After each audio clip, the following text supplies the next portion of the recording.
And problem లేని land location point అది short list చేసినారు. అది రియాలిటీ పాయింట్ ఆఫ్ వ్యూలో రైతులకు ఇబ్బంది ఉందా లేదా అని చెప్పి నాకంటే ఎక్కువ మీకు కూడా తెలుస్తుంది. మనం ఎవరు ఏది పాయింట్ మీద అని కాదు, ఇబ్బంది రాకుండా చూసుకోవడం మా బాధ్యత.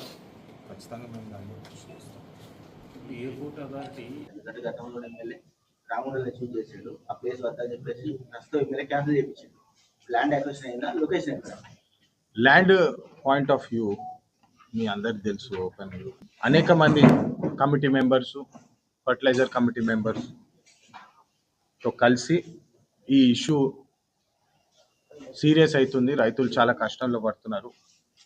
యూరియా సమస్యలు ప్రత్యేకంగా తెలంగాణకి వాళ్ళు వచ్చే అలొకేషన్ కూడా ఆపేసినారని చెప్పి వారికి రిప్రజెంటేషన్స్ ఇవ్వడం జరిగింది.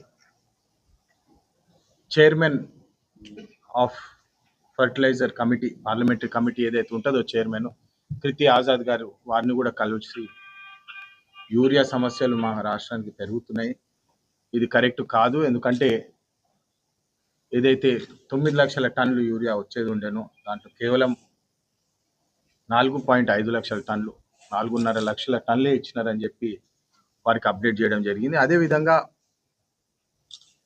ఈ సమస్య ఇంత పెద్దదయ్యే ముందే మేము సీఎం రేవంత్ రెడ్డి గారితో నడ్డా గారిని కూడా కలవడం జరిగింది. మళ్ళా వాళ్ళ దగ్గర కూడా మేము పోయి రిక్వెస్ట్ చేయడం జరిగింది, ఇట్లా చేస్తారని చెప్పి. సెక్రటరీ రజత్ మిశ్రా గారితో కూడా మాట్లాడడం జరిగింది. వారు దాదాపు గంట పైన మాకు పోయి కలిస్తే వారు వివరంగా చెప్పినారు. చైనా నుంచి ఏదైతే 20 లక్షల టన్నులు వచ్చేది ఉందో అది రాలేదని చెప్పి, మరి యూక్రెయిన్లో నుంచి 8 లక్షల టన్నులు మొత్తం కలిపి ఒక 30 to 35 లక్షల టన్నులు ఏదైతే ఇంపోర్ట్ రావాల్సిందో మేము దాన్ని సక్సెస్ చేయలేకపోయినాము.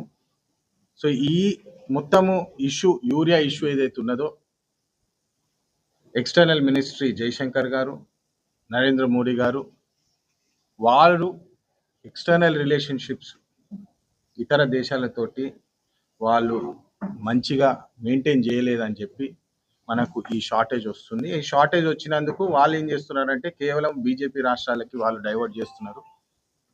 మరి మన రాష్ట్రం ఇంత దేశానికి ఇంత ఆదాయం ఇచ్చినా కూడా మనకి ఇట్లాంటి చిన్న చూపు చేసి యూరియా కట్ చేస్తుందని చెప్పి దాని మీద పోరాటం చేసినాము. మీరు అందరూ కూడా చూసినారు. అప్పుడు